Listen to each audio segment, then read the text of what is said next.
Quoi pas, quoi, tu vois. Nouveau format de la chaîne YouTube de Mini Pet Shop. Je suis chaud.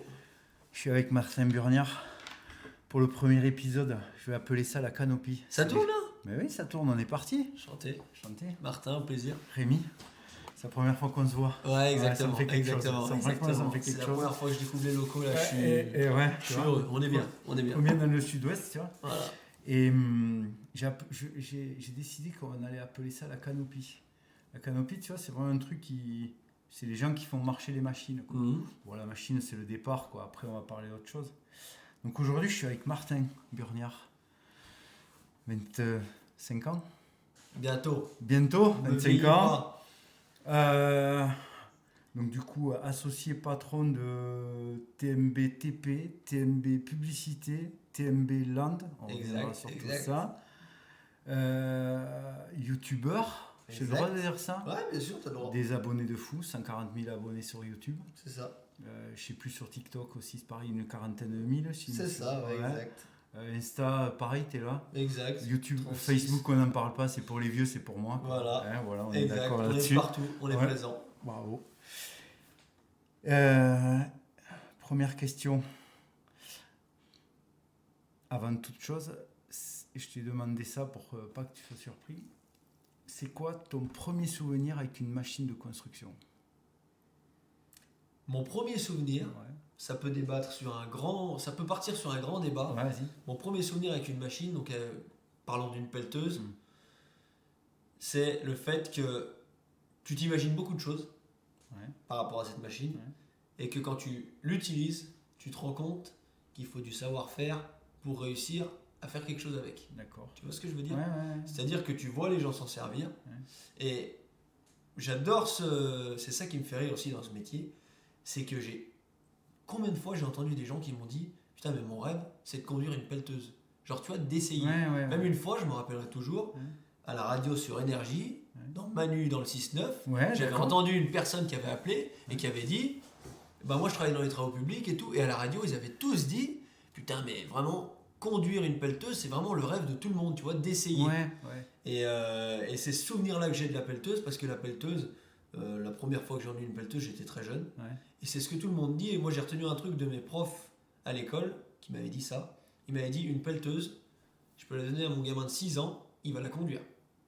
Par contre, travailler avec c'est autre chose. C'est-à-dire que tu comprends vite les mouvements, tu comprends vite comment lever le godet, comment l'incliner, comment prendre un godet et puis le vider. Par contre, travailler et sortir quelque chose avec, c'est différent. C'est donc du coup la manipuler et faire un chantier, quoi. Exactement. Et pourquoi j'ai décidé de te parler de ça? Parce que moi je me rappellerai toujours du coup de quand j'ai commencé en apprentissage et que je voyais des mecs chauds de la pelleteuse qui faisaient des trucs de malade, tu vois.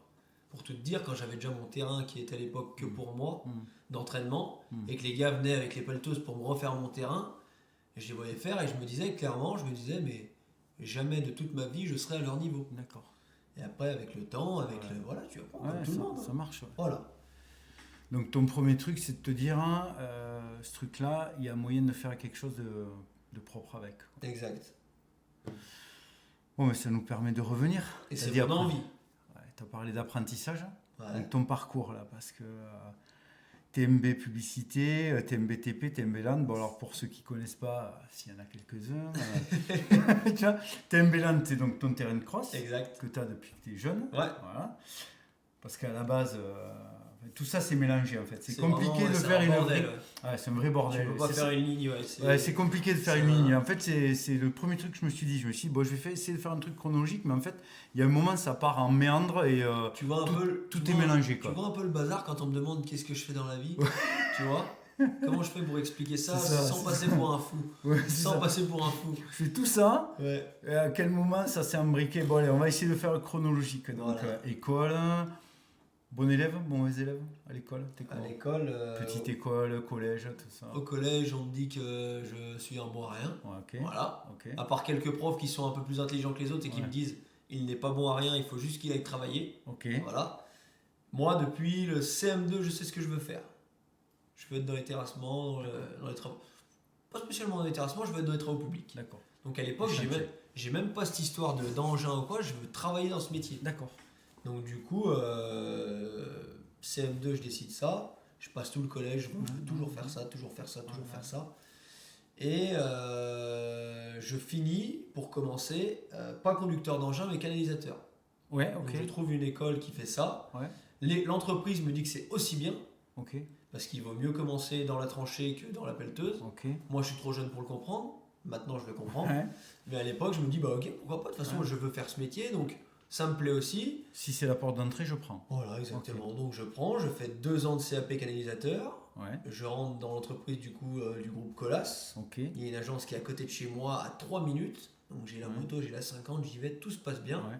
Et après, pour que la jouer rapide, donc je fais ce CAP là, ouais. auquel j'ai 18,5. Bien. Alors qu'au collège, je suis un raté. Ça y est, donc... Après, je débouche sur un deuxième CAP, donc en 1 an. Parce que quand tu as fait un CAP, tu peux en faire un deuxième en 1 an. Ouais. Ils appellent ça un contrat pro. Tu évites les matières générales, voilà, tu fais que les matières techniques. Donc, je fais un deuxième CAP conduite d'engin en 1 an, auquel j'ai 18,5 aussi. Donc tu es bien. Voilà, je suis bien. Tu es fier. Je suis bien. Tu es bien. Je suis bien. Et oui, alors on fait une pause, quoi. Hein, c'est-à-dire que... Non, mais c'est ça. Moi, à l'accent, ça s'entend, je viens du sud-ouest, et toi, à l'accent, ça doit s'entendre, tu viens de Haute-Savoie. C'est vrai, voilà. exactement. Donc, pour les gens qui sont du centre de la France et qui vont écouter cet épisode, bon courage, j'ai envie de dire. Exactement. Hein. Débrouillez-vous. Vous êtes à l'entre-deux. Voilà, débrouillez-vous. Donc, on continue. Donc, t'es bien, tu fais ton deuxième CAP. Et après, on en a beaucoup parlé tout à l'heure pendant notre repas, par exemple. Ouais. Tu vois, quand tu prends en maturité, c'est-à-dire que moi, du coup, les profs au collège me disaient que j'étais un bon à rien, mais... Dans un sens, ils n'avaient pas tort, c'est que moi j'avais horreur de l'école. C'est-à-dire que même en TP, tu ne me parlais pas de bac ou de BTS ou ça. J'avais horreur. Sauf que en grandissant, en prenant un peu en maturité, en faisant ces 2 CAP, j'ai vu un peu comment ça se passait chez Colas. J'ai vu que tous ceux qui étaient chefs avaient des diplômes ou avaient eu des diplômes.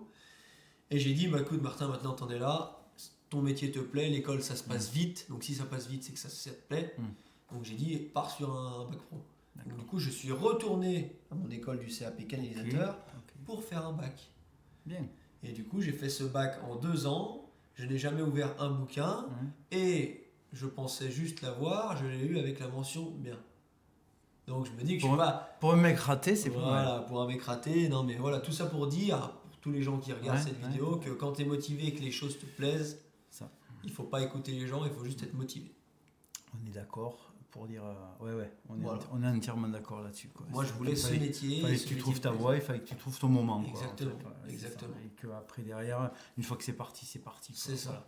Le tronc commun, il faut le faire, hein, parce qu'il faut quand même savoir lire, écrire, parler. Bien sûr. Et après mais n'écoutez pas trop, je ne vais pas vous faire l'ancien parce que j'ai 4 ans, mais n'écoutez pas trop cette période primaire et collège. Parce que malheureusement, je trouve, peut-être avoir des soucis avec cette vidéo, ça continue. Je trouve que l'éducation nationale est mal faite. Elle n'est pas faite pour tout le monde. Voilà. On dira ça parce comme que ça. Quand je suis arrivé en CAP, déjà, on ne me disait pas je suis ton prof, on me disait je suis ton formateur. Voilà. Et les gars, ils te parlaient comme entre guillemets un ami, mais par contre, il y avait du respect. Parce que le gars, il disait je te tutoie, je te machin, on parle comme ci, comme ça. Par contre, s'il y a un problème, tu vas t'en rappeler. Et ce gars-là, on lui a jamais manqué de respect. Tu vois, c'était comme au chantier en fait. Il te mettait dans l'ambiance chantier. Tu étais déjà dans le chantier. Et moi, ce qui m'a toujours fait rire, et c'est là que tu grandis, je trouve, c'est que par exemple, si tu pars sur les profs de maths ou de français qui s'élancent sur plus de la matière générale, et ben il te disait, moi je suis pas votre prof, je suis votre formateur. Donc si vous voulez bosser, vous bossez. Par contre, si vous voulez pas bosser, j'en ai rien à branler. D'accord. Voilà. Et c'est là que tu te dis, bah écoute, c'est à moi de faire les choses. Et par contre, en te disant comme ça et en t'expliquant les choses différemment, et ben... T'as pris conscience. Et puis tu avais envie d'écouter et les cours t'intéressaient. Je te jure que c'est vrai. Alors qu'au collège, on essayait de te faire rentrer des trucs dans la tête et on te dit ça va vous servir et c'est important, il faut écouter. Et si t'es en dessous de la moyenne, on te dit t'as un raté. Alors que je trouve que c'est pas vrai. Ouais, ça veut dire que tout ça c'est qu'une question d'angle de vue. Quoi. Voilà. Qu'à partir du moment quel angle on atteint, le truc, on fait un pas de côté. Voilà. On en reparlera certainement du pas de côté. Donc ok, CAP, x2, retour, bac pro, réussi, bravo. Et après le bac pro. Par contre, voilà, après à ce moment-là, je me dis j'en ai assez vraiment. Parce que je suis vraiment pas école. Là, et BTS pour moi c'est un autre délire. Ouais. Sans me mettre en avant, je vois beaucoup de gens qui ont passé le BTS comme moi j'ai été au bac et qui l'ont eu. Peut-être que j'aurais fait pareil, je l'aurais eu. Mais stop, j'en avais assez. Stop. 2021, d'autres choses sont arrivées entre temps, je veux rentrer dans la vie active. Ok. Voilà. Donc là, tu fais quoi? Tu rentres dans la vie active, salarié? tout de suite. Bah de base, c'est le projet. Ouais. Sauf qu'on est en 2021. Ok. Et qu'en 2020, j'ai ouvert ma chaîne YouTube.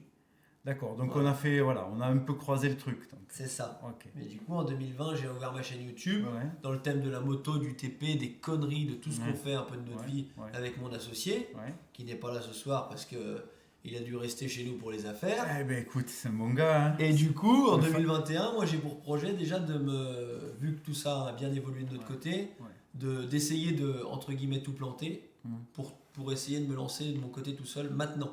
Parce que j'ai rien à perdre. Parce que j'ai 20 ans, je suis encore chez mes parents. Et pour refaire un point de chronologie des amis, messieurs, dames au bout du fil, 2020, c'est le Covid. Exact. 2020, 2021, c'est flou. C'est flou là, tout ça. Je pense qu'on a tous envie d'oublier ce moment. Exact. Mais au final, toi, ça te permet là, à ce moment-là, de te dire, je mets à profit ce temps-là. Exact. YouTube, ça démarre, j'ai envie de faire un truc. Pourquoi pas disons que je me dis, l'opportunité, si elle est à prendre, elle est à prendre maintenant. Okay. Et donc, l'idée générale, c'est de démarrer quand même sur une chaîne YouTube moto. Parce que en parallèle de tout ça, ton hobby, en parallèle de ton TP, bien sûr. Alors ton hobby, c'est une façon de parler pour dire que tu fais de la moto, amateur mais à très bon niveau, et donc tu veux profiter du truc et te dire on va partir là-dessus. Exactement. Ok, aujourd'hui on voit où ça nous mène. Et donc tu démarres avec Jérôme. Exact. Ok, belle rencontre Jérôme, mais on en parlera après. Très belle rencontre, bien sûr. Belle personne. Après c'est le dernier moment où on va parler bien à lui, parce que s'il écoute... tu vois ce que je veux dire. Voilà. Il va écouter. Il va écouter. Il va se dire, ah putain les gars. et donc, vous lancez ça. Donc, d'abord moto.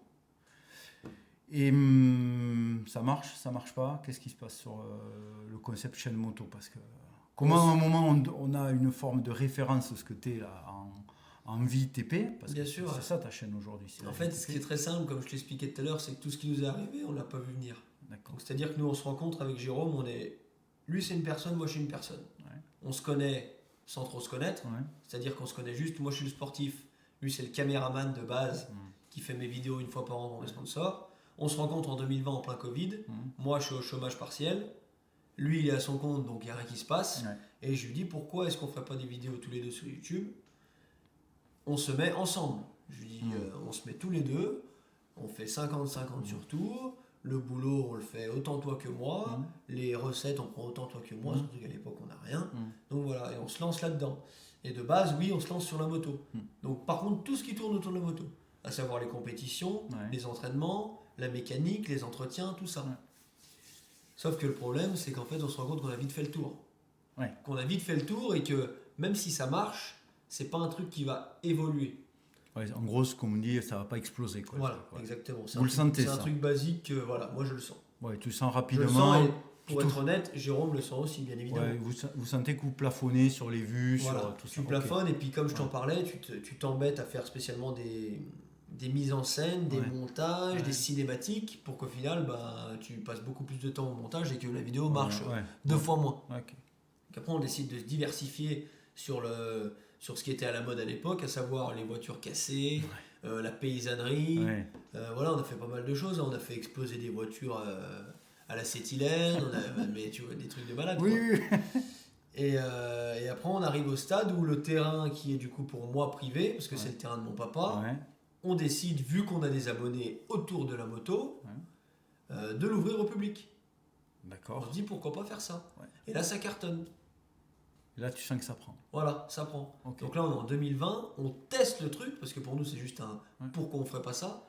Et en fait, on se retrouve à ouvrir un samedi par mois, à avoir 40 pilotes, à faire à bouffer, à faire la buvette, à faire sur ce qu'on appelle, pour les gens qui sont connaisseurs du motocross, un terrain pirate. Quoi. Exactement. Un truc, exactement. Et à passer des super moments. Parce que là-bas, on a 1 hectare qui est paumé au milieu des bois, où personne ne s'est jamais plaint du bruit.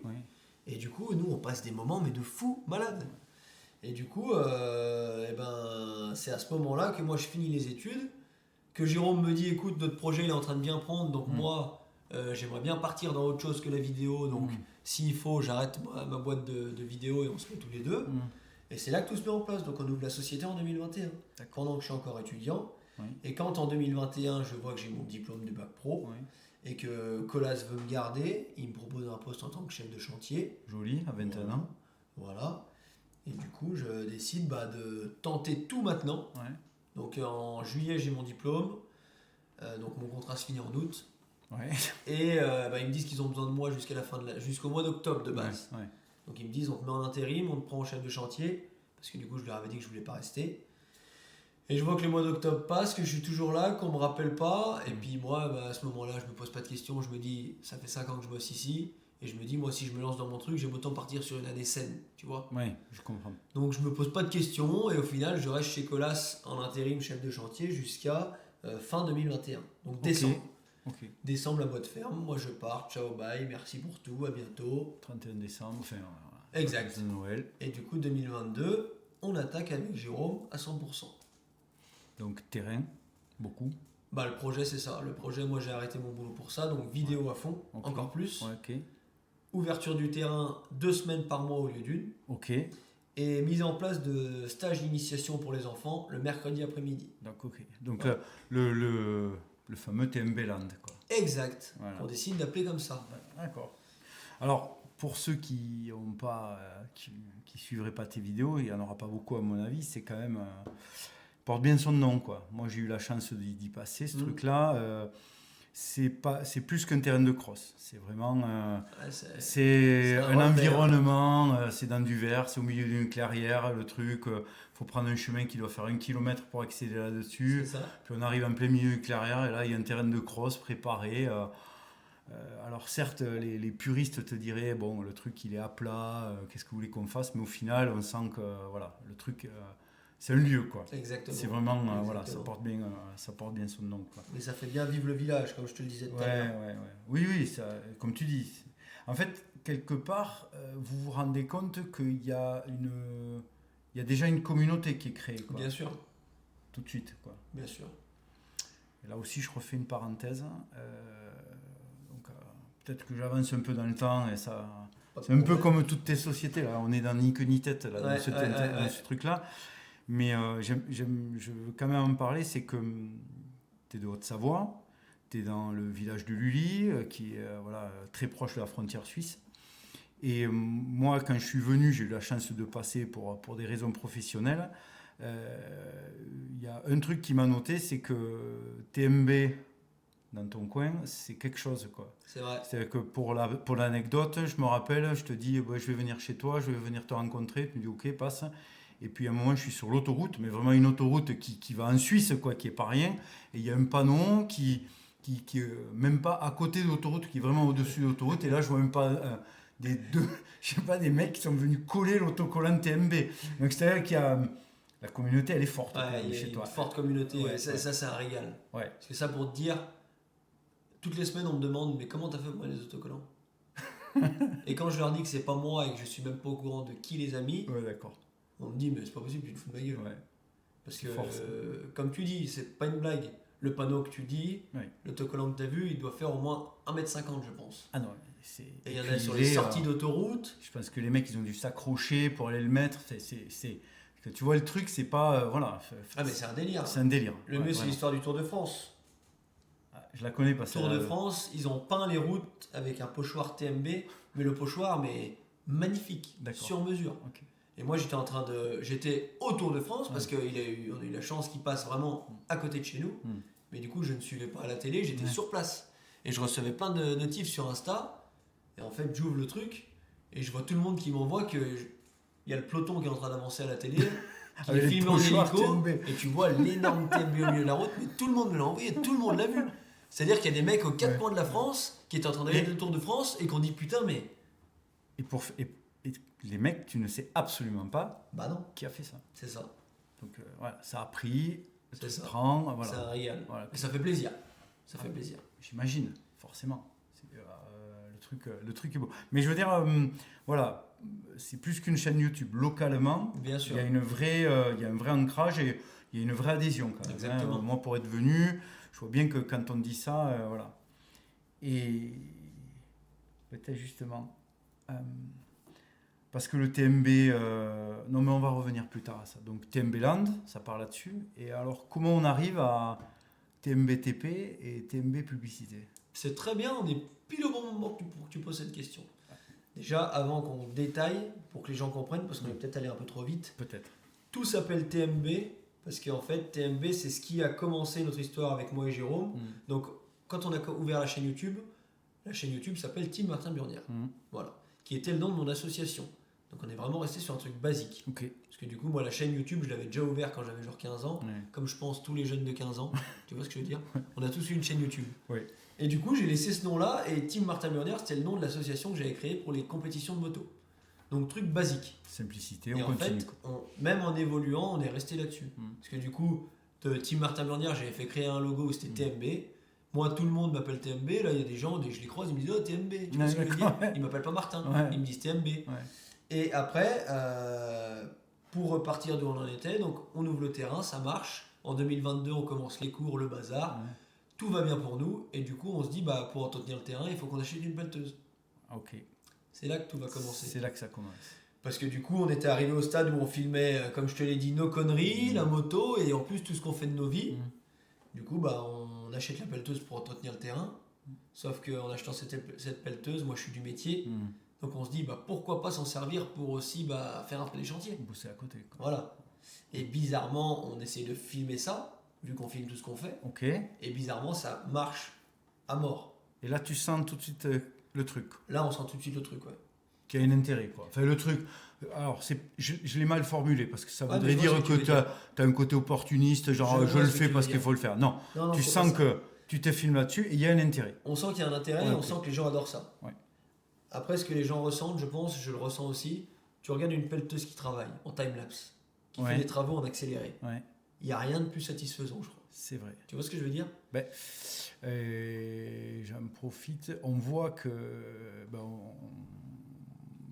pas pour dire je travaille avec lui ou je collabore avec lui, Bastien Di Garboy, avec sa Cobelco. Son concept, il est simple. Bien sûr. C'est qu'il met sa caméra dans la cabine. C'est ça. Et il en a certaines qui pètent vidéo. Bien sûr. Et c'est vrai qu'elles sont... c'est quasi relaxant, quoi. Bien, exactement. C'est relaxant. C'est pas quasi relaxant, c'est relaxant. Vraiment. Et quand tu tombes sur une vidéo, voilà. Tu tombes sur une de ces vidéos, et tu tombes dessus, tu vas la regarder en entière. Parce que tu es pris dedans. Tu vois ce que je veux dire? Et alors, là, on fait presque mais moi, j'ai des amis qui connaissent rien à l'appel, qui en ont rien à cirer, et ils te disent, quand ils voient ce truc-là, c'est génial. Bon, en plus de ça, Bastien, il est très bon, quoi. En plus de ça, ça aide. Mais oui, je comprends. Donc du coup, ok, il y a un intérêt. En fait, c'est ça, c'est que je trouve, par rapport à ce que tu dis il y a 2 secondes, c'est vraiment tout public. Ouais. Tu vois, par exemple, je montre ça, un exemple basique. Je montre ça à ma soeur de 14 ans, qu'on n'a rien à foutre, et elle va me dire, c'est vachement satisfaisant. Et elle va regarder le truc, parce que tu es pris dedans. Et en fait, on se rend compte de ça. Et du coup, on voit que les gens, ça leur plaît, donc on fait de plus en plus de ça. Et après, malgré qu'on est 2 jeunes motivés, mais que mon associé, qui n'est pas là pour en parler, a des idées plein la tête, il se dit, moi j'aimerais bien développer, vu qu'on est dans le monde de la moto, tout ce qui est décoration. Donc type déco, tout ça. On est 2 gars, on habite à Lully, on est dans le monde de la moto, on n'a aucune machine, aucune place, aucun entrepôt. Donc on se dit, qu'est-ce qu'on va faire? Et du coup, on contacte un peu les gens qui sont autour de nous. Autour de nous, on a quand même fait des heures de route. Et on trouve un petit jeune super qui décide de nous présenter son métier. Comment ça marche, comment telle machine marche, comment il fait ci, comment il fait ça.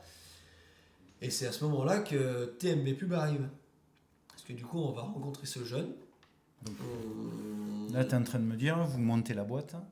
Et en termes de... Alors, pas de connaissances, mais en termes de technicité du métier, vous êtes au point 0, quoi. C'est ça. 0. Vous êtes juste... Juste de jeunes qui ont envie. On a envie de vendre des kits déco, quitte à les vendre, autant qu'on les fasse. Quoi. Exactement. En gros, quoi. Mais vraiment, zéro connaissance. Génial. Et c'est de là que tout part. Génial. Parce que du coup, on rencontre ce gars, pour te la faire court, il nous montre tout, comment ça marche, les machines, le bazar, le tac. Donc on lui dit, on se met d'accord, on se fait un bout de contrat avec lui, on dit, nous, on va se faire notre business de notre côté, faire nos clients, parce qu'on n'est pas du tout sur le même endroit. C'est-à-dire qu'on peut en parler en vidéo parce qu'on s'en fout, il n'y a rien à cacher. Le gars avec qui on bosse, il est sur Valence. D'accord. Et nous, on est en Haute-Savoie. Okay. Donc il y a 2 heures, il y a 3 heures de route. Il n'y a pas les mêmes prix, pas les mêmes business, aucune concurrence, rien à voir. Donc nous, chez nous, on fait notre bazar, on gère les projets. et c'est lui qui les crée et les imprime. Voilà, tout part de là. J'ai compris. Mon associé qui en a plein la tête et qui est très intelligent et très débrouillard avec les ordinateurs et tout ce business-là, chose que moi je ne fais pas, c'est pour ça qu'on se complète bien, apprend très vite à faire les maquettes, donc à se servir de Photoshop, tout ça. Oui, bah après il a une appétence sur l'artistique parce Voilà. que c'est un monteur aussi, donc exactement. il a le sens, quoi. Du coup il apprend très vite à faire ça, avec les queues de contour, les machines pour découper, donc on gagne déjà du temps, parce que du coup on va à la recherche des clients. Ok. Jérôme peut leur faire leur maquette. Tout de suite. Et Jérôme peut envoyer pour notre gars qui nous imprime directement la planche à découper. C'est-à-dire que le gars il a juste à y envoyer dans la machine. Ouais, en fait, le mec, quand vous travaillez avec lui, là, sans rentrer dans les détails, c'est vraiment l'impression. Impression. Voilà, parce que du coup, Jérôme a appris à mettre les queues de contour pour que la machine découpe, à tout faire. Donc Le gars, il a juste à imprimer et nous nous envoyer. Sur le bouton, voilà. Okay. Sauf qu'à ce moment-là, on commence à faire ça, on commence à faire des kits déco. Que je colle sur mes motos depuis que j'ai 15 ans, donc aucun souci. Je commence à les coller sur les clients.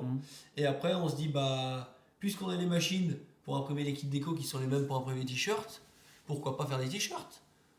Donc on commence à faire des t-shirts pour nous, pour notre marque. On commence à faire des t-shirts, des vestes. On en vend, on se fait déboîter. On en recommande toutes les semaines, on en fait. Et c'est là que ça part en sucette. Parce que là, on se dit, si on fait des vêtements pour les autres, pour nous, pourquoi on ne pourrait pas les faire pour les autres? Et on se dit, si on fait des kits déco pour les motos, pourquoi est-ce qu'on ne pourrait pas les faire pour les voitures? Et c'est là que tout part en sucette. Parce que du coup, on commence à... C'est dans le bon sens. Hein. On commence à prendre un marché sur une grosse boîte d'immobilier qui est chez nous dans le coin, qui est très connue, à laquelle on commence à sticker le véhicule. Là, pour le coup, on n'est pas sur de la pose de kit déco. Donc je n'y connais rien. C'est moi qui m'y colle parce que moi c'est plus le côté manuel et Jérôme le côté ordinateur. Et du coup je me retrouve à sticker une bagnole sans même savoir si je vais y arriver. Donc tuto YouTube, je refais savonnette, tout ça. Quand le mec il te dit vous pouvez me sticker ma bagnole, bluff quoi. Voilà. Ouais, pas de problème. Voilà. Bluff total. Voilà. Et ça se passe super bien. Le client est super content. Et après, pour t'accélérer la chose x10, mais j'ai fait des véhicules et des véhicules et des véhicules et des véhicules. Et j'y arrive de mieux en mieux. Et pour dire au stade maintenant où j'en suis, il y a à peu près 3 ans de décalage, 2 ans de stickage, 2 ans et demi. Et maintenant, je fais des projets énormes, beaucoup plus gros qu'avant, qui me font plus du tout peur, alors qu'à l'époque, ils m'auraient fait peur. Et avant, les gros projets, je les faisais à la savonnette, comme je te dis, donc je posais à l'eau. Tu peux demander à Jérôme, maintenant, tu me parles plus d'eau. Tu poses direct? Je pose tout à sec. D'accord. Parce que j'ai horreur de l'eau, maintenant, que j'ai l'habitude. Parce que l'eau, il faut préparer, il faut bien mouiller, il faut bien évacuer l'eau avec la raclette, et il faut bien sécher. D'accord. Parce que sinon, quand tu poses, ça colle mal, il peut y avoir des représailles derrière, et surtout quand tu fais du lettrage. C'est-à-dire quand tu fais du lettrage, par exemple, tu écris juste du lettrage, donc des lettres qui sont séparées. Quand tu décolles le tape, le tape, c'est ce qui tient les lettres entre elles. C'est le film qui voilà, fait. Exactement. Et quand tu poses au savon ça, tu mets peut-être 20 minutes à coller un bout de phrase comme ça. D'accord. Alors qu'à sec, si tu sais le faire, tu mets 3 minutes. D'accord. Et donc moi, maintenant, tu ne me parles plus d'eau. Donc tu as pris en dextérité. Bref, on a plus de l'expérience. Et maintenant, pour t'accélérer la chose x10, du coup, en 3 ans, on a évolué, on a pris des marchés énormes dans des grosses villes comme Châtel, comme des grosses stations autour de chez nous, comme des grosses entreprises comme les Eaux d'Évian, comme tout ça, tu vois. Et du coup, on a pris un local, on a acheté des machines et on ne laisse jamais tomber ceux d'où on vient, donc on bosse toujours avec la personne avec laquelle on bossait au début. En gros, l'artisan de ton village. Voilà. Mais on a tout ce qu'il faut maintenant pour faire nous. D'accord. Et on a acheté maintenant des brodeuses, Donc en fait, là, si je le comprends, donc là, on fait le tour, donc TMB LAN, TMB TP, et chaque fois, vous avancez en répondant à votre propre problématique. C'est ça.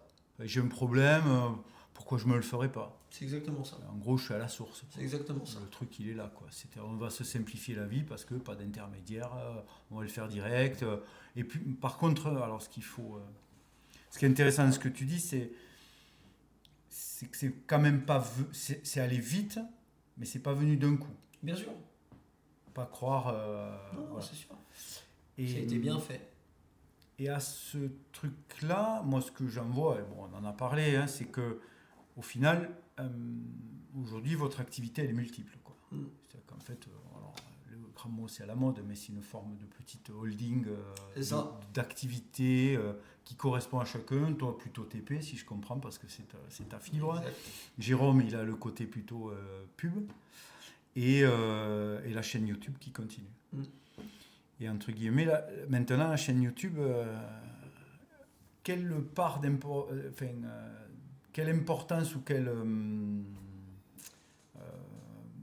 raison elle a, elle vous permet, en fait, c'est ça le point de départ, quoi. C'est qu'aujourd'hui, vous vivez pas de la chaîne YouTube, mais grâce à la chaîne YouTube. Exact. On pourrait dire ça comme ça aussi. Exact. Parce que ça, je le dis aussi pour que c'est des messages qui passent, quoi.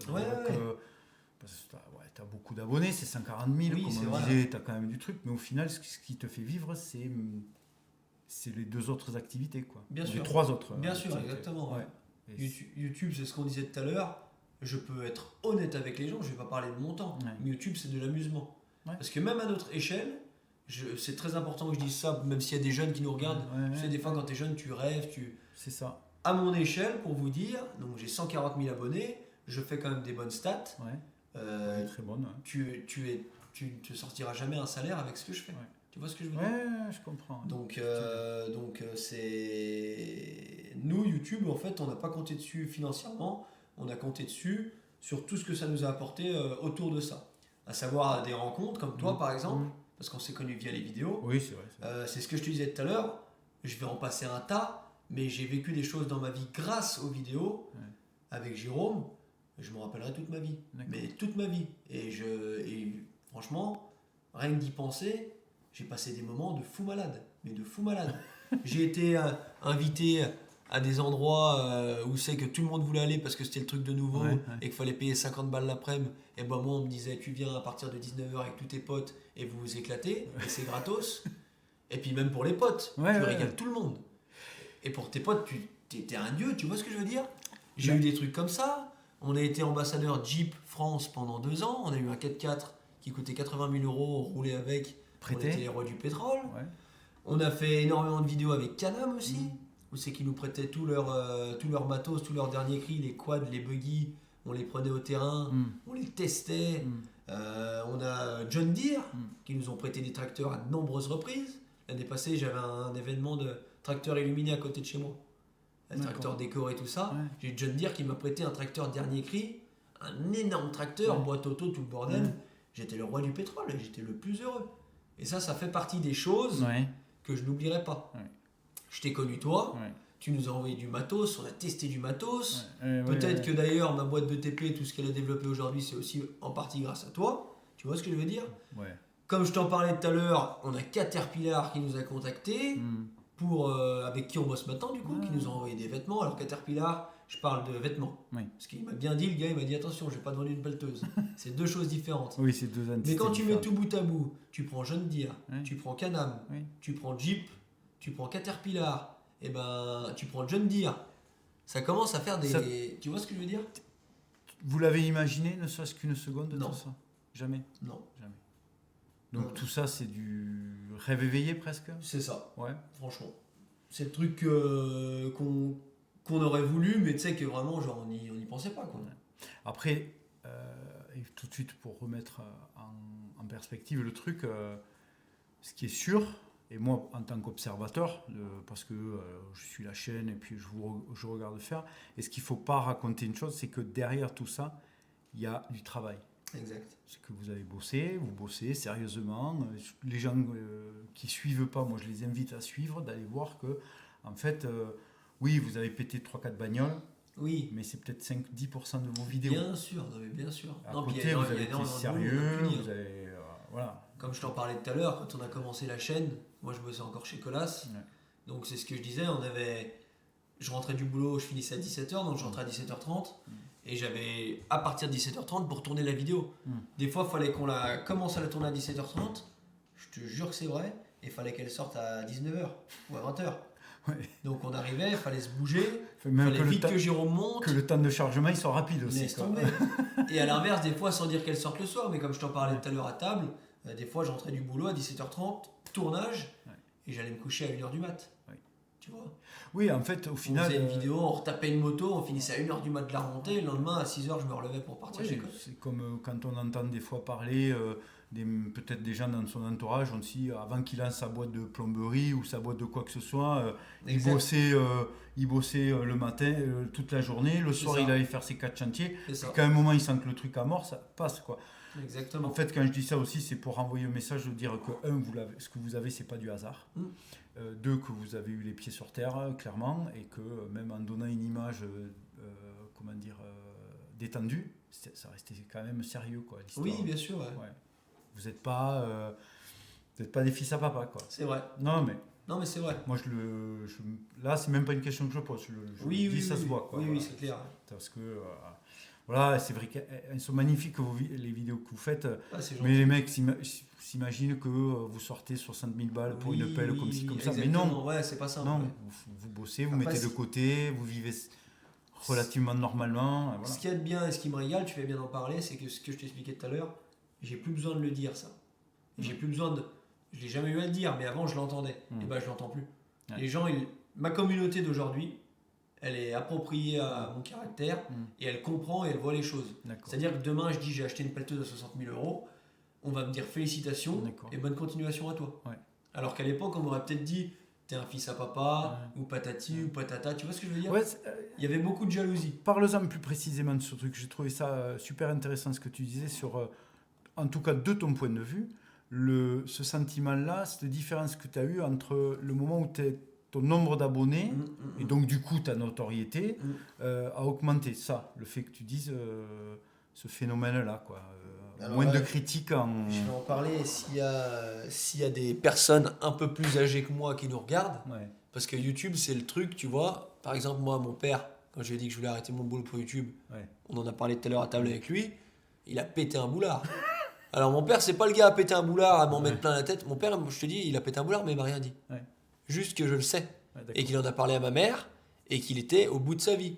Qu'est-ce qu'il fait dans sa tête, il a dû se dire, mais j'ai raté quelque chose. Il se drogue, quoi. Tu vois ce que je veux dire? Et là, je tiens à parler de ça par rapport aux gens qui nous regardent, qui ont des enfants ou quoi. C'est ce que je disais à Rémi tout à l'heure. YouTube, ça m'a apporté énormément de choses. Mais énormément de choses, parce que j'ai appris à passer au-dessus de ce que les gens pensent. Et je pense que c'est le plus important, parce que quand tu as une entreprise, c'est pareil. Quand tu as une entreprise, il faut savoir prendre des risques et il faut savoir oublier le regard des autres. Parce que si tu oses te lancer, pour moi, avec de la motivation et de l'envie, tu vas y arriver. Sauf qu'il ne faut pas toujours regarder ce que disent les gens.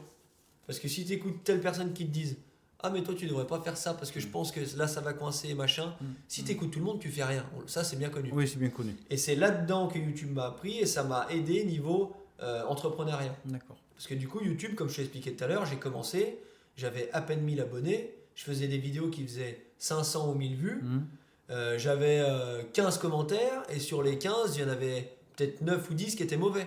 D'accord. Tu vois? Ouais. Et à ce moment-là, je me disais, qu'est-ce que j'ai raté, ou qu'est-ce que, ou peut-être je suis pas fait pour ça. Puis c'est dur, quoi, que tu démarres. Voilà, exactement. C'est dur, quoi. Et après, me demande pas pourquoi, parce que ça allait trop vite pour moi, mais c'est monté super vite, c'est-à-dire que sans te mentir, en 2-3 mois, je crois que j'étais à 30 000. Ah, c'est énorme. Un truc comme ça. C'est énorme. Et en fait, passer ce stade-là, même si tu as des critiques, en fait, tu les prends plus en compte parce que ceux qui critiquent, après, ça passe comme de la jalousie. D'accord. C'est-à-dire que les mecs, ils critiquent parce qu'ils sont jaloux. Et toi, sans vouloir prendre la grosse tête, tu te dis, bah en fait... il marche mon truc. Il marche mon truc. Ouais. J'ai 30 000 abonnés, c'est pas pour rien. Donc, oui, du coup, voilà. Et après, ça a augmenté. Il y a toujours eu quelques critiques. Et maintenant, c'est ce que je te disais et j'en suis fier. J'ai vraiment la communauté qui me convient, qui me correspond surtout, pas qui me convient. Parce que quand je sors une vidéo, elle marche. Elle marche quasiment toujours. Je touche du bois. Au même stat. Et c'est ce que je te disais tout à l'heure. Prends une vidéo dans les dernières. Tu regardes les commentaires et trouves en moins un bon. Enfin, un mauvais. Pardon. Et ben, c'est beaucoup plus rare qu'avant. Maintenant, c'est comme je te disais, c'est tout du bienveillant en fait. D'accord, ouais. C'est les gens qui vont me féliciter, qui vont me souhaiter bonne continuation, ou qui vont me poser des questions par rapport au métier. Oui. Voilà. Comment ça fonctionne? Ah bah j'ai ce souci là chez moi, comment ça fonctionne? Est-ce que ça c'est interdit? Ça, comment ça se passe pour les autorisations, tu vois? Ça, j'ai de plus en plus de questions comme ça aussi. Oui, tu fais, je crois que c'est quoi le terme à la mode, faire autorité dans son domaine, quoi. C'est exactement ça, quoi. Mais c'est ça. Mais tout ça pour dire aussi que ça a été un chemin. Bien sûr. C'est pas tombé du ciel. Non. Il y a le chemin, il y a les hauts, les bas, et voilà. tout ce qui se passe en vidéo, c'est toujours tout beau, tout rose. Mais on est tous pareils. Ouais. Il y a toujours des hauts et des bas. C'est ça aussi. Donc, Voilà. Mais après, on reviendra là-dessus. En tout cas, beau chemin, quoi. On a compris. Donc, il y a quand même un truc, juste un petit point là, je vais m'arrêter et on va un petit peu switcher. Dans TMB, c'est Tim Martin Burnier. Donc, effectivement, tu es la tête de gondole. Hein. C'est toi qu'on voit dans la vidéo, tout ça. Mais il y a Tim. C'est quoi l'importance de ton équipe à côté, de tes copains, de ton entourage là, dans tout ça? Moi, pourquoi je vis à l'heure actuelle? Pourquoi? Alors, il y a beaucoup de choses, mais ça rejoint ce que tu dis. C'est le boulot, mais ma famille et mes amis. D'accord. Voilà. Donc, quand je dis famille, c'est famille proche, Ouais. copine, Ouais. et puis les amis. Ouais. Les amis très importants, et je passe beaucoup de temps avec eux, et j'ai des amis qui m'apportent énormément d'aide. On les voit en vidéo d'ailleurs, ceux qui m'apportent de l'aide. Bébert, que tu connais bien d'ailleurs. Ouais. Voilà, Crétala, celui que je t'ai parlé tout à l'heure, Ouais. qui bosse pas mal avec nous. Enfin, il y en a plein d'autres. Hein. Mais c'est un régal. Ouais. Alors, ça se sent que c'est prégnant dans votre équipe, quoi. Ça aussi. C'est-à-dire qu'effectivement, voilà, je fais l'observateur. Hein, je veux dire, on voit bien que Martin, c'est la personne qui est sous le projecteur. Mais derrière, c'est une équipe de travail et puis il y a quelque chose de fédérant quand même. Bien sûr. C'est important, quoi. Bien sûr. Et c'est vrai que voilà, dans TMB, je pense que le thé, il a toute son importance. Exactement. Ouais. Non, c'est clair. En tout cas, c'est une bonne chose. Mais voilà, après, c'est une équipe. Je t'ai parlé que les amis, mais la famille aussi, par rapport aux vidéos, sur certains projets, a été très présente. Tu vois, avec Jérôme, on est parti un peu dans tous les sens, comme pour le boulot. Mais on a un peu tout essayé niveau vidéo. On a fait des clips, on a fait une mini-série. Okay. Une mini-série dans laquelle il y avait mes parents qui jouaient, mes amis qui jouaient. Ça, c'est pareil, à tourner, c'était un délire. Alors ça, c'était en même temps que je bossais chez Colas. Donc malheureusement, ça prend trop de temps. Ouais. Et comme je te disais, c'est trop du boulot minutieux. Donc en fait, le temps par rapport aux vues qu'il y avait, à ce que ça nous rapportait, c'était impossible de continuer.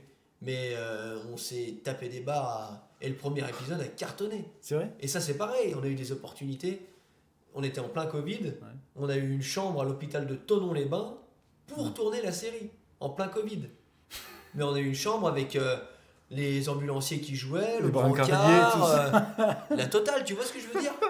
C'était un... C'est fou, c'est génial. On a eu des opportunités de malade. Et cette mini-série dans laquelle on a pu faire que malheureusement 4 épisodes, il y a mes parents qui jouent dedans, il y a quasiment tous mes copains qui jouent dedans, Jérôme derrière la caméra, et on s'est régalé à faire ça. Et le premier épisode, il a buzzé. C'est passé sur le journal, ça a fait 150 000 vues, comme je te parlais du clip. Ouais, ok. On a commencé les vidéos, ça a commencé à prendre, et moi j'ai dit, putain, j'ai quand même toujours aimé un peu les projets farfelus, j'ai dit, j'aimerais bien m'entourer de personnes qui sont compétentes pour faire un truc un peu à la Fatal Bazooka. Le Fatal Bazooka de la Haute-Savoie. Ok. Donc là, je connais un gars qui habite à côté de chez moi, qui fait de la musique, qui pareil commence à être connu, et il est super fort, ce gars, je le respecte encore aujourd'hui, parce qu'il fait des super musiques. Et je lui dis, écoute, voilà, moi j'ai ce projet-là, j'aimerais bien faire un Fatal Bazooka de la Haute-Savoie. Il me dit, c'est le truc que j'ai toujours voulu faire, mais il me dit, moi avec ce que je fais dans la musique, je ne peux pas le faire, parce que ça dénigrerait son image, tu vois. Donc il me dit, je te suis dans le projet, je suis super chaud. Donc je rencontre le beatmaker, qui du coup, pareil, le chanteur et le beatmaker, c'est de très bons copains à moi maintenant. Et du coup, on fait ce projet, mais tout à l'arrache. C'est-à-dire que c'est bien organisé, hein, mais en fait, on veut pas que ça marche. D'accord. Tu vois ce que je veux dire ? On fait pas ce son en disant, on veut que ça buzz. C'est plaisir. Sauf qu'en le faisant comme ça a buzzé, mais quand je dis que ça a buzzé, ça a été un buzz, mais un truc de malade. Genre aujourd'hui, on en parle encore. D'accord. J'ai fait des balles où il y avait 1000 personnes, 500 personnes, et à 1h du matin, d'un coup, tu entends la musique arriver. Mais non. Et je te promets, on en parlait tout à l'heure, tu vois, la critique des gens et tout, que tu apprends à passer au-dessus. Quand tu es au milieu d'un bal, qu'il y a 1000 personnes et qui mettent ta musique, t'as qu'une envie, c'est de te cacher. Parce que tu te dis, si tout le monde commence à dire c'est de la merde, ou patati ou patata. Sauf que 2 minutes après, j'étais en train de danser sur leurs épaules. Et c'était un gros bordel, tu vois ce que je veux dire? Ah ouais, j'imagine bien. Tu sais comment on l'appelle cette chanson maintenant? Non. Vas-y. Je te dis pas moi, hein. Ouais. Mes amis et les gens l'appellent l'hymne de la Haute-Savoie. Ça déconne. Parce que cette chanson, elle a fait en fait, au final, elle a fait un buzz. Ouais. C'est la vidéo la plus vue de ma chaîne. Elle a plus de 500 000 vues sur ma chaîne. Ok. Et pareil, pour aller jusqu'au bout du truc, quand on a vu que la vidéo marchait, on s'est dit, bah écoute, le clip, il est quand même vachement drôle. On est en plein Covid, on a quand même un peu pris des risques. D'ailleurs, on a eu les gendarmes pendant le clip. Ouais, d'accord. On se dit, tu sais, bah, le clip a bien marché, parce qu'il est rigolo. Oui. Sauf qu'en fait, on regarde les streams sur les plateformes, Spotify, Deezer, et on se rend compte qu'en fait, la musique marche bien aussi. D'accord. Voilà. Ok. Donc à l'heure actuelle... c'est pas qu'une vidéo, quoi. Voilà. À l'heure actuelle, la vidéo a plus de 500 000 vues sur ma chaîne. Ouais. Et j'y ai pas regardé depuis énormément de temps, mais je pense que si tu vas sur Deezer ou Spotify, tu es à peu près à 250 000 streams. C'est vrai que je t'ai suivi, mais celle-là, je l'ai loupée, je vais aller voir ça très rapidement. Donc ça, c'était une très belle perf, tu vois. En fait, ce que ça dit aussi, là, ce que tu dis, tout ça, et tout ce que tu racontes, ce qu'on se dit depuis le début, c'est que beaucoup de curiosité quand même. Bien sûr. Et pas de problème, quoi. On tente, on voit, on regarde. Il y a de ça aussi, quoi. C'est-à-dire que vous n'êtes pas... le fonctionnement qu'on pourrait l'imaginer, comme ce qui pourrait se dire sur les réseaux, que des gens qui ne mettent la flèche qu'au milieu de la cible en permanence, ça n'existe pas. Non. Ça n'existe pas. Enfin, pour moi, ce qui fait notre force, pour résumer tout ce qu'on va dire dans ce podcast, c'est que on est deux avec Jérôme. Dès que il me propose un projet et que je suis un peu bancal, il me dit t'inquiète, ça va aller, ça va le faire. Okay. Ou ça va se passer comme ça, ça va se passer comme ça. Et si tu te mets dans l'autre sens, dès que moi je lui propose un projet et qu'il me dit ah mais il y a ci et il y a ça, je lui dis t'inquiète pas, ça va aller et ça se passe. Et c'est ça qui pour moi est très important. D'accord. Par exemple, c'est un projet bidon parce qu'on n'avait aucun risque là-dessus. Mais la musique, quand j'ai dit à Jérôme que je voulais faire ça, s'il aurait pu me dire oublie, il me l'aurait dit. Parce qu'il m'a dit, tu sais, c'est pas simple, et moi j'ai déjà essayé, être en rythme et machin. Je lui ai dit, t'inquiète pas. 2 mois après, on faisait un buzz avec le son. D'accord. Voilà. Et le clip, c'était un délire. D'ailleurs, s'il y a une vidéo sur laquelle j'invite les gens à aller regarder, c'est celle-ci. D'accord. Parce qu'on était en plein Covid. Donc moi, tu connais le oui, délire. c'est ça, il faut la recontextualiser. En plein Covid et en plein buzz. Donc en plein buzz, ça veut dire que quand tu appelles du monde pour un clip, il y a du monde qui vient. D'accord. Donc quand tu te retrouves à 50 chez tes parents, comme ça. En plein Covid. En plein Covid. Il faut quand même rappeler ce que c'était. À dire là, on va partir en tournage. Que tu privatises un bar qui du coup avait fermé passer le Covid. Que du coup, tu es dans le délire à l'époque 106 et C15. Donc tu rameutes tous les C15 et les 106 du pays. Donc ça fait quand même du bazar dans le village, tout ça le se monde remarque. va au bar, et là quand tu te gares sur le parking du bar, bizarrement, 3 minutes après, il y a la gendarmerie qui passe. Voilà. Et je me rappellerai toujours, le gendarme, ils étaient 3, il a regardé sa montre, il a dit, il est 14h01, vous avez absolument 1 minute pour tous vous barrer. Et là c'était le moment le plus drôle d'une vie. Parce qu'il y avait... Laisse tomber. Il y avait des voitures, il n'y a rien qui allait, il fallait les démarrer en poussette. Et un copain à moi, il avait une 106, le levier de vitesse, c'était une batte de baseball.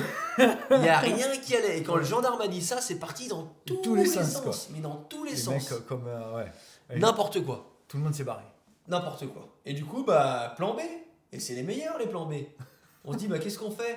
On avait ramené la bétaillère à JP, on avait ramené tout le monde au bar, et là, il faut qu'on rentre chez nous. JP, c'est ton père, pour ceux qui savent. Voilà. Et du coup, on se dit, on va à la ferme. Et là, on décide de prendre tout le matos qu'on a, sono, machine à fumer, jeu de lumière, et on a fait une discothèque dans le camion. Dans le camion des vaches. Incroyable. Dans le camion des vaches. Et c'était un bordel monstre. Mais un bordel monstre. On était une trentaine dans la bétaillère. Il y avait de la lumière, de la fumée, de la bière qui giclait dans tous les sens. Et c'était un bordel monstre. Et au final, si cette vidéo-là, pareil, se tourne dans le bar, elle est moins intense. Quoi. Bien sûr, mais on s'est régalé. On s'est régalé. Et t'as toujours l'après. On a passé une journée, une après-midi à tourner cette vidéo en plein mois de décembre. Et le soir, on a fait une maxi soirée, mais tout le monde se rappellera. Tout le monde se rappellera. Voilà, non, mais il faudra s'en rappeler. Si un jour elle tourne encore pendant longtemps, cette vidéo, on dira Covid. Exactement. Covid, c'était important. Covid. Mais se rappeler que mettre 50 personnes dans une bétaillère en temps normal, c'est pas rien, mais pendant un Covid. Et puis voilà, on avait eu des idées. Je sais pas pourquoi dans ce clip, il y a des passages où je suis déguisé en Paul Naref parce que j'avais un copain qui avait Et moi, quand je suis retourné au boulot, parce que c'était pendant les vacances, tu vois, les vacances de Noël, quand je suis retourné au boulot au mois de janvier, tout le monde m'appelait Paul Naref. Et tout le monde, tu sais, les collègues au boulot, vraiment comme dans les films. J'aurais regardé la vidéo. Ah, t'as vu, c'est lui et tout. Et je dis, mais là, mais trop drôle, trop drôle. Et c'est là que tu vois, que tu te dis, en fait, c'est à ce moment-là que j'ai percuté que je touchais pas n'importe qui. Qu'en fait, je touchais des gens de mon... que tu pouvais toucher des 50, des 60 ans, ce que je te disais tout à l'heure. Que tu avais une audience assez large. Voilà. Et, on dit communauté, mais c'est audience, on met le mot qu'on veut. Surtout maintenant. Là, je te montre mes stats, parce que tu peux tout voir sur YouTube. Tu peux voir d'où les gens te regardent. J'ai des pourcentages sur tout. Les tranches d'âge, les pays, les audiences, tout ça. Et pendant beaucoup de temps, les gens me disaient, je pense qu'il y a beaucoup de gamins qui regardent tes vidéos. D'accord. Et bien en fait, c'est le plus petit pourcentage qui regarde les vidéos, c'est les enfants. Ok. Donc quand je te dis enfants, c'est jeunes, ados. Ma plus grosse commu, elle est 25-45. Ok. Voilà. D'accord. Et c'est ce que je te disais tout à l'heure, sur toutes les vidéos, tu vas forcément trouver un commentaire d'un gars qui dit félicitations, ça fait plaisir de voir des jeunes, j'ai 67 ans, je suis à la retraite, machin, j'aime bien les vidéos comme ça, voilà. Oui, donc tu as quand même une audience une large. voilà. Ouais, non, mais c'est tout public. C'est bien. Ouais, j'imagine, super. Mais belle aventure en tout cas. Ouais, ça fait plaisir. On se régale. Là, est-ce que, alors du coup, apparemment les trucs se déroulent un peu devant vous comme ils viennent. Et est-ce que vous vous dites là, maintenant, c'est quoi le futur, quoi? Ou est-ce que vous y réfléchissez ou qui vivra verra, quoi? Franchement, pour parler futur, je pense qu'on est... C'est mon point de vue, je ne vais pas parler à son nom, mais je pense que Jérôme, c'est pareil. Je pense qu'on vit les meilleures années de nos vies, autant au niveau boulot que amis, que tout le reste, que famille. Et moi, tout ce que je demande, c'est pas qu'est-ce qui va se passer après, c'est pourvu que ça dure comme ça. D'accord. Voilà. Donc moi, j'ai un peu toujours été là-dessus. Et moi, pourvu que ça continue comme ça, c'est-à-dire qu'il y ait du boulot comme ça, que les gens soient contents comme ça, c'est le principal. Et que les entreprises évoluent, parce que les entreprises évoluent. Mais comme on en a parlé tout à l'heure aussi, moi, je préfère rester sur un petit effectif. J'ai pas envie de devenir une multinationale avec 15 employés et du stress et du bordel. Voilà. Donc le but, c'est rester l'esprit originel, quoi. Voilà, sans dire de rester deux, parce qu'on est déjà plus deux, parce que dans la partie pub, on a de l'employé. Et puis moi, j'ai de l'apprenti sur la partie TP. D'accord. Mais moi, mon but dans la partie TP, c'est de faire mes chantiers. Quand je suis passé à un endroit, c'est moi qui ai fait. Ça, s'il y a un problème ou si c'est bien fait, je sais d'où ça vient. D'accord. Voilà. Okay. De former du jeune, pas de souci. Du jeune motivé. Ça me plaît aussi. Par contre, d'envoyer un employé sur un chantier, ça m'intéresse pas. D'accord. Parce que j'ai envie que quand je parte d'un endroit, je sais que ça a été fait par moi, je sais que c'est mon entreprise qui est représentée, et dans la pub, c'est un peu pareil. Ouais, vous contrôlez son image, c'était peut-être pas le bon terme, mais en tout cas, vous voulez... non, c'est pas l'image, c'est la qualité. Exact. Voilà, la qualité de ce que vous amenez. Exactement. Parce que si on doit le résumer comme ça, c'est que vous faites les choses très sérieusement sans vous prendre au sérieux. C'est ça. Entre guillemets. C'est vrai ce que tu dis. C'est l'image que ça donne en tout cas. Et on va finir sur une question. Donc là, si demain je ne vais pas te poser question bateau, si c'était à refaire, est-ce que tu referais la question, vu comment tu l'as décrit, il n'y a pas d'histoire. Mais un petit jeune là qui a envie de se dire, je vais faire ma vidéo YouTube. Qu'est-ce que tu peux lui dire? Pas forcément de faire, parce que ça, on ne sait jamais, mais de surtout pas faire et de surtout pas attendre. Bonne question, mais j'ai la réponse. Ah, bien, je m'en doutais. Qu'est-ce qu'il faut faire? Je vais te dire le faire et le pas faire. Qu'est-ce qu'il faut faire? Déjà, il faut le faire. Il ne faut pas hésiter. Il ne faut pas penser à ce que vont dire les autres, il faut le faire. D'accord. Voilà. Il faut faire ce que tu as envie, ce qui te plaît. Et surtout, il ne faut pas vouloir que ça marche. Voilà. Il faut que ça vienne du cœur. C'est fort ça. Voilà. C'est pas une phrase de beau parleur. Ah non, elle est belle cette phrase. Pour être totalement honnête, il y a des fois avec Jérôme, on a voulu que ça marche. Et c'est là que ça marche moins. D'accord. Voilà pourquoi je le dis. Ouais. Moi, j'aurais pu dire ça sans dire ça. Je serais passé pour le king cadeau de la parole, mais c'est pas le cas. Ouais. Pour réussir, il faut échouer. Et il faut quelqu'un qui se lance sur YouTube, il faut qu'il fasse ce qu'il a envie, qu'il n'écoute pas les critiques. Il y aura toujours une communauté qui aime ce qu'il fait. Voilà. Et il faut continuer, il faut persister, il faut rien lâcher. Comme quand tu as envie d'avoir quelque chose, il faut tout donner. Et puis voilà les choses à ne pas faire. Il ne faut pas vouloir que ça marche, il ne faut pas vouloir faire du putaclic, il ne faut pas vouloir faire du buzz. Et ça viendra avec le temps. Ça se fera, quoi. Le travail paye toujours. Voilà. Moi, je pense qu'on peut finir là-dessus. C'est pas mal. Martin, c'était un plaisir. Plaisir partagé. De passer ce moment ensemble. Plaisir partagé. Bon, maintenant, je pense qu'il est tard. Ça va être l'heure du dodo pour toi, quoi. Non, ouais, pour moi alors. Pour moi. Ouais, Moi, je suis vieux. toi, Moi, je suis vieux. Allez, ça marche. Allez, quand t'es désagréable.